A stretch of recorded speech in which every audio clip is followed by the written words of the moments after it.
અમારા રાજકોટમાં જો કોઈ ધૂમ મચાવે ને અત્યારે ઉનાળાની સિઝનમાં તો એક જ નામ છે પટેલ મઠ્ઠા. અને ભાઈ અહીંયા તો લોકો સ્પેશિયલ મઠ્ઠો ખાવા માટે આવે. હવે આ જે છે તમે જો આનું શરીર, તોય 500 ગ્રામનો ડબ્બો લઈને ભાઈ ઉભા છે.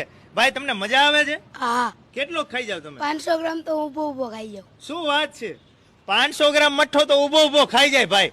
હવે ખાય જ જાય ને, કારણ કે મઠ્ઠો જેવો છે. અને આ મઠ્ઠો તમને બીજે ક્યાંય મળશે નહીં, એ તમને કહી દઉં. કારણ કે આ મઠ્ઠો જે છે ને, આ દહીંમાંથી નહીં પણ મલાઈ અને ક્રીમને બેને મિક્સ કરી અને બનાવે છે. 4 ફ્લેવર છે અહીંયા. એક તો જે રિયલ ખજાના, એ એમની સ્પેશિયલ આઈટમ છે.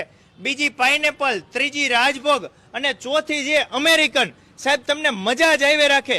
તમારે જો કોઈ પણ જગ્યાએ સગાઈ હોય, લગ્ન હોય, કોઈ પણ પ્રસંગ હોય, અને મોટા મોટા કેટરર્સ ના ઓર્ડર લે છે આ ભાઈ તો. કારણ કે આમનો જે ટેસ્ટ હોય છે ને, એ કંઈક બેસ્ટ જ હોય છે. તમને મજા જ આવી રાખે. હું તો કહું છું સાહેબ, હવે તો બર્થડે પાર્ટી હોય કે ફેમિલી ફંક્શન હોય ને, એકવાર તમે કેકની જગ્યાએ ખાલી તમે મઠ્ઠો મગાવજો, તમને મજા જ આવી રાખશે.